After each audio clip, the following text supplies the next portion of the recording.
개혁신당이 이 국면에서 지금 다시 국민의힘과 손잡는 제스처를 취하면서 오늘 같은 경우에도 2차 종합특검 반대 필리버스터를 개혁신당의 천하람 원내대표가 하지 않았습니까? 이 상황은 어떻게 이해해야 됩니까? 저는 그냥 접점 넓히기다 이렇게 얘기를 하거든요. 그러니까 그 개혁신당의 경우에는 젊은층 지지율이 높은 편이잖아요. 다른 이제 연령대에 비해서. 그러니까 젊은층이 도덕성 문제나 이런데 그리고 또 공정성 이런데 공정에 관한 문제에서 굉장히 민감하다는 사실을 아는 거고요. 근데 지방선거는 다가와요. 근데 자기 어찌 보면 본류는 국민의힘이야, 보수야. 근데 개혁신당이 어떤 방식으로든 뿌리를 내리기 위해서는 의원들을 배출해야 되는 상황이란 말이에요. 국민의힘 도움이 필요하다고요. 네. 그러니까 특검 문제에 있어서 국민의힘하고 일종의 쳐다보지도 않다가 이렇게 손 한번 협력 관계를 맺고 잡으면서 네. 같이 왜 내 손을 피하는 거예요? 느낌 이상했어. 저는 그렇게 생각 안 해요. 하고 잡는 거지. 이준석 의원의 본인 DNA가 그냥 똑같잖아요. 국민의힘. 그런데다가 얼마나 군침 돌아요. 조금만 하면 내가 이걸 먹을 수 있을 것 같아요. 국민의힘 의원도 되게 싫어해요, 이준석 의원. 당연히 싫어하겠죠. 아니, 먹힐 수도 있는 근데 거니까. 정말로 제가 먹으려고 하는 것 다른 같아요. 언론에서 하는 보수 유튜브를 오늘 아까 점심 때 잠깐 봤는데 거기 나온 개혁신당 사람이 얘기하는 네. 장동혁 대표에 대한 생각이 과거와 다르게 친근하고 굉장히 온건해졌고 단식이라는 맞아요. 게 얼마나 숭고한지를 설명하는 그의 모습을 보면서 네. 이게 심상치 않다고 느꼈습니다. 과거와 지금. 다르게. 먹이 착은 연가시예요, 그냥. 네. 네. 잠깐 본인의 모습을 숨긴 거죠. 그냥, 가면을 벗은 거예요. 네, 기생하기 좋은 그 허약해지는 어떻게 보면 제2야당을 제1야당을 찾은 네. 거고 저는 이 부분이 좀 또 관전 포인트였는데 필리버스터 첫 주자로 천하람 원내대표가 나왔어요. 맞아요. 종합특검을 반대했거든요. 사실 종합특검 안에는 명태균 관련 의혹도 들어갑니다. 그렇습니다. 포인트입니다. 네. 예. 홍매화 심으신 분이잖아요. 네. 그러니까 어떻게 보면 넓게 보면 본인에 대한 수사를 하는 걸 반대하는 거라서 아, 종합적으로 하다 네. 보면 네. 너무 자연스러운 반응이다. 이거는 당연한 거고 거기에 대해서는 그냥 그 범죄에 대해서 수사를 받는 사람들끼리 모여서 자기를 수사하지 말라고 필리버스터를 한다라고 보시면 될 것 근데 같습니다. 조금 더 극단적으로 밀고 가면 폐가망신한 집안에 들어가서 그 집 차지하려고 하는 전략이 빈집털이다. 있다. 네. 예. 국민의힘은 어차피 제가 볼 때 지방선거에서 못 이겨요. 그러면은 또 한 번 회오리가 몰아칠 거예요. 그럼 비대위로 가든 국민의힘 이대로 안 된다 그래서 다시 재건축을 하든 뭘 하자는 소리가 나올 건데 그때 가면 주인 없는 당이 돼버려요. 갑자기. 물론 영남권의 기득권은 그대로 남아있긴 하지만 그러면 다시 뭔가 국민의힘이 변할 수 있는 기치를 내걸 만한 사람이 필요하다는 거예요. 네. 근데 지금 국민의힘 안에 그럴 사람이 있나? 별로 없지. 아니, 있어도 당내에서 신뢰를 못 얻어. 근데 이준석이나 개혁신당하고 잡으면 국민의힘이 야 그래도 뭔가 중도 확정하려고 변화하려고 하고 하나 보다. 변화하려고 하는구나 네. 이런 인상을 줄 수 있거든. 하지만 현실은 이준석에 대한 비호감도 80%. 중도를 바보로 합니까? 무슨 이준석이 중도 확장이에요. 예전에 그 황희두 그 왜 노무현재단 그 인사가 얘기 안 얘기했죠. 중국에 대한 비호감도가 80%니까 여기에 대해 비판하는 게 문제가 없다라고 하는 것처럼 그 논리, 그 이준석 씨가 하는 논리 그대로 해서 이준석에 대한 비호감도 80%이기 때문에 그 부분에 대해서는 뭐 저희가 뭐 덮어놓고 때려도 상관이 없다. 아니 그리고 지금 보면 주가 5천도 예상을 못하는 정치적 그 식견을 가지고 어떻게 정치를 하겠어요. 멕시코 아니 같잖아요. 본인은 지금. 하신 것처럼 얘기하시네. 지금 보니까 서대에 보니까 투자 안 하신 것 같은데. 오천 그래서 안 하는 게 아니라 타코 투자할 선택을 돈이 없어서 못한 거야. 나는. 저는 따라섰습니다. 난 대선 기간 동안에 주가 5천 얼마든지 가능하다고 아, 얘기했던 사람이에요. 알겠습니다. 아니 그리고 저는 이 특검 수사 기간이 6개월이나 이제 됐으니까 충분히 하지 않았냐. 왜 2차를 또 하냐 이러는데 간단하게 말씀드릴게요. 이재명 대통령에 대한 수사 윤석열 정부 내내 2년 6개월 동안 수사해놓고 이처럼 중차에 대한 윤석열의 계엄 사건을 그러면 6개월만 하고 그만하란 말입니까? 김건희에 대한 김건희 씨의 지금 피의 사실이 3억대밖에 안 돼요.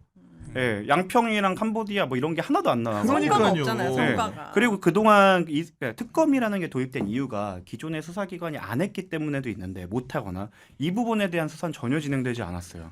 근데 그리고 명태균 게이트 관련했을 때 수많은 정치인들이 언급됐지만 결국 기소된 거는 일부밖에 안 오세훈이랑 되고. 윤석열밖에 네. 없어요. 2차 특검에선 검사들 좀 빼주세요.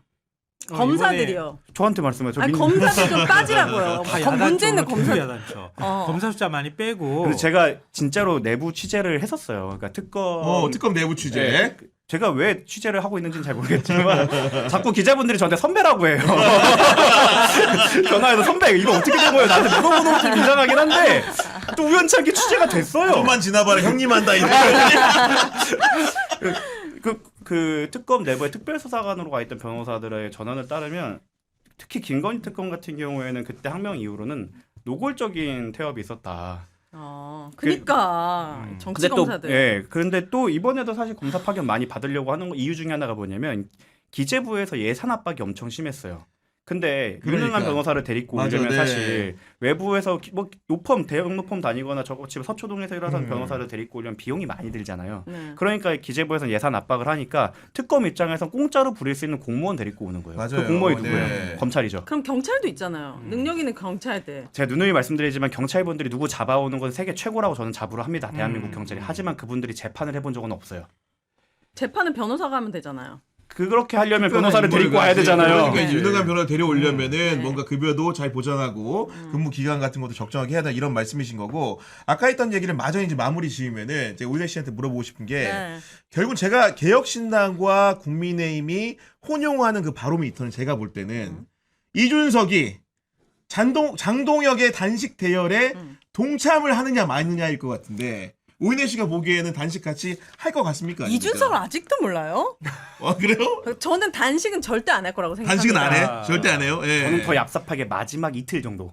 마지막에 언제인 줄 알지. 그러니까 10일 정도로 저희가 예상을 했을 때 네. 한 마지막에 와서 릴레이 단식 이런 거 해갖고 오히려 내가 절대 안 이어받겠다. 한다? 저는 오히려 장동혁 대표에게 이렇게 국민들을 설득할 시대는 지났다고 하면서 약간 장동혁의 단식을 그렇지, 희화화 그렇지. 조롱시키고 본인은 직접 누군가를 만나서 이렇게 해결해야 된다. 이렇게 밟고 올라서는 정치적으로 이용할 것 같은데. 아니, 지금은 그런 판은 지금 그런 아니야. 국면은 그런 아닌데 국면은 편이 앞으로 없어, 이제 예. 이준석에게 유일하게 손 내밀어 줄 수 있는 사람이 장동혁밖에 안 맞아, 남았기 때문에. 맞아. 차이를 넘어서 같이 민주주의 하겠다는 선언까지 해놨기 때문에 지금 네. 차이- 장동혁 대표가 전 절대는 안 할 것 어찌됐든 같아요. 간에 윤석열 그 내란 선고가 나오면 2월 19일이잖아요. 나오면 국민의힘이 어떤 방식으로든 반응을 보여야 되는 상황이야. 할 수가 없죠. 안 할 네. 수 없지. 바로 이제 3월부터 본격적으로 선거전에 들어가는데 네. 그때 뭔가 턴을 하려고 시도할 거고 그때 무렵 맞춰가지고 개혁신당하고 당장 뭔가 하기는 어렵지만 먼저 태도 변화를 보이면 개혁신당이 더 호감을 표현하고 이런 식으로 꽁짝꽁짝하면서 선거 쪽으로 조금씩 가까워질 거라고 봐요. 네. 그러면서 뒤로는 한동훈이랑 손잡고 있을 수도 있잖아요. 누가? 이준석이 언제든 아, 가능하죠. 절대 안 그러기에는 된다. 이번에 절대 안 돼요? 한동훈 단계 게이트 때 롬준석이라고 이제 적힌 그 댓글들이 있어서 그거에 긁혀갖고 개혁신당 사람들이랑 친한기라고 엄청 싸웠어요. 저는 그게 너무 보기 좋아갖고 훈훈한 장면이잖아요. 완동훈 그러면 대표님 본인 쓴 게 아니라고 하고 아니라고 있는 하지만 상황인 그 거고. 예. 단계 게이트에서 문제됐던 이준석에 대한 댓글 중에 룸이 아마 거기서 게시판에서 안 써지니까 롬이라고 써고 롬준석이라고 이렇게 멸칭을 썼어요. 그래서 거기에 대해 개혁신당이 발끈했고 거기에 네. 대해 친한계가 막 맞받아치는 장면이 있어서 저는 너무 흐뭇한 장면이어서 다 좋아요를 아니 눌러드렸거든요. 정치인들은 비위 좋잖아요. 어제 나쁜 놈이었다가 오늘 내 사람이 될 수도 있는 거 아니에요? 그러니까 이게 지금 정책 공조만을 하는 게 아니고 국민의힘을 이탈해서 기획예산처 장관 후보자로 지명된 이해운 후보자에 대한 검증을 가장 철두철미하게 끝까지 하고 있는 게 또 하필이면 누구? 천하람 개혁신당 원내대표예요. 한동안 안 보이더니 네. 무지하게 활발하게 활동해요. 막 필리버스터 나와가지고 막 열과 성의를 다해가지고 반대 토론을 하고 막 그러더라고요. 그리고 이해운 의혹도 너무- 거의 혼자 다 하고 있어요. 보면은 중요한 것들을. 그러게요. 그 아파트 분양받은 거 그것도 천하람 의원이 그렇습니다. 문제 청약 가점 제기하고 그 문제도 했고. 그리고 비망록도 천하람 야 의원이 이거는 사실 누가 그거 어떻게 저도 구했나 싶기도 의심스러워. 하고. 예. 아파트 분양받은 거야. 그거야 다 공개돼 있는 정보니까 한 그러니까, 커플만 살짝 네. 더 벗기면 되는 거거든요. 비망록을 입수하는 건 이건 또 어디 특별한 경로를 거치지 않고는 불가능한 뭔가 일이거든. 홍매화가 보네. 매우 영험한가 보죠. 제가 보기에로는 결국 보좌관들이나 근처에 있던 사람들이 제보했던 그렇겠죠. 걸로 맞아. 보이고 예, 총대를 맸으니까 그쪽으로 제보가 몰리는 건 당연한 것 같은데 그 이해운 때리기에 어떻게 보면 국힘이 나서면 사실은 조금 모양새가 안 좋기 때문에 아 어떻게 보면 자기 모순적인 아. 측면이 있다. 야 좋은 설명이다 예, 이거. 그냥 예. 외주를 주는 저 말씀하신 대로 네. 정책 공조에서 이렇게 어떻게 보면 제3자 공조가 된 거고 여기에 대해서는 당연히 천하람 대표가 나설 수밖에 없는 구조였다라고 생각을 합니다. 그럼 지금 개혁신당이 벌써 하청을 받기 시작했단 말이에요. 아 이게 눈치 그러니까 이렇게 딱 보면 지방선거 오케이. 심지어 우리가 예, 제보가 천하람 대표한테 직접 안 왔을 수도 있어요. 여기서 왔는데 제가 이렇게 뛰어드릴 수도 있는 저스트. 거잖아요. 그렇지. 주로 돈가방 받을 때도 그렇게 하더라고요. 네. 아, 이게 돈 한번 찔끔 감으면 그리고 되더라고. 국민의힘 사람들은 사실 이해운 후보자에 대한 정보를 갖고 있을 수도 있잖아요. 그거를 직접 본인이 그러니까 하기보다는 맞아. 이렇게 띄워줄 수 있는 거고 예, 그거는 이런 거는 이제 서로 근데 예. 개혁신당에서 막 비판 성명 낼 것 같아. 큰일 났다. 이제 정 변호사님, 정 변호사님.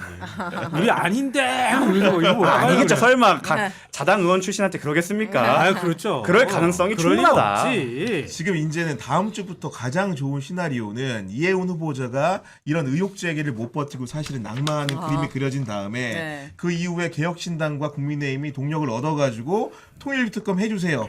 공천원금 특검 해주세요 해가지고 뭐라도 소기의 성과가 있으면 그 둘의 연합이라는 것은 자연스럽게 6월 선거로까지 이어질 수 있는 발판이 될 수 있는 그런 계기가 만들어질 수 있는 거 아닙니까? 맞아요. 다 그럼 정치인이면 그런 구상이나 생각들 계속 하는 거고요. 장동혁 대표 쪽에서도 계속 그런 얘기가 나왔어요. 이준석 쪽하고 접촉하고 싶은데 이준석이 그 계엄에 대해서 사과를 명확하게 하거나 윤 어게인 세력하고 우리가 단절한다는 입장을 밝히면 우리가 함께할 수 있어. 뭐 이런 메시지가 오고 간다는 얘기들이 있었어요. 여의도 정가에. 그러니까 계속 서로가 서로를 필요로 한 상황인 거야. 지금. 맞아요. 네. 거기에서 지금 윙크 주고받으면서 이렇게 손도 스치면서 이걸 하잖아요. 지금. 그나마나 그거 당연히 예전에 예전 맞는 거지. 한나라당이 참 위세가 엄청 셌을 때 그 당시 야권들도 이렇게 자기네끼리 찢어졌다가 그거 합친의 만회로 사실 그렇습니다. 공격을 네. 많이 사용했거든요. 결과는 한나라당 독주였어요. 결론적으로 네. 그러니까 이게 네. 솔직히 세석달이랑 이쪽이랑 뭐 하는지 마는지 큰 바람도 없고요. 사실 그러니까. 비호감도 80%인 당 대표가 있는 당이랑 여기 합친다고 장동혁 당 대표의 당이 강력해질 거라 생각되지도 않아요. 결국 결과적으로 다들 그럴싸한 계획이 있죠. 네. 그러니까 링에 올라오기 전까지 그 명언에 따르면 제가 볼 때는 그들이 아무리 예쁜 그림을 그린다고 하더라도 선거에 가서는 현실을 맞이하게 될 거라고 생각합니다. 제가 예언 하나 할게요. 나중에 개혁신당하고 어떤 방식으로든 손잡으면은 지난 대선에서 개혁신당하고 우리 표 합치면 이재명 대통령보다 0.몇% 더 많았어. 보수가 사실은 이긴 선거였어. 우리가 쪼개졌기 때문에 진 거야. 그러니까 이준석 대표 한 9% 정도 되는 그 득표 우리가 갖고 와서 지방선거 해볼 만하려면 어떻게 됐더라도 이준석과의 그 감정의 고를 넘어서서 그 강을 건너야 된다 이런 소리가 틀림없이 나올 거야. 무조건이죠. 숫자 가지고 계산하면서.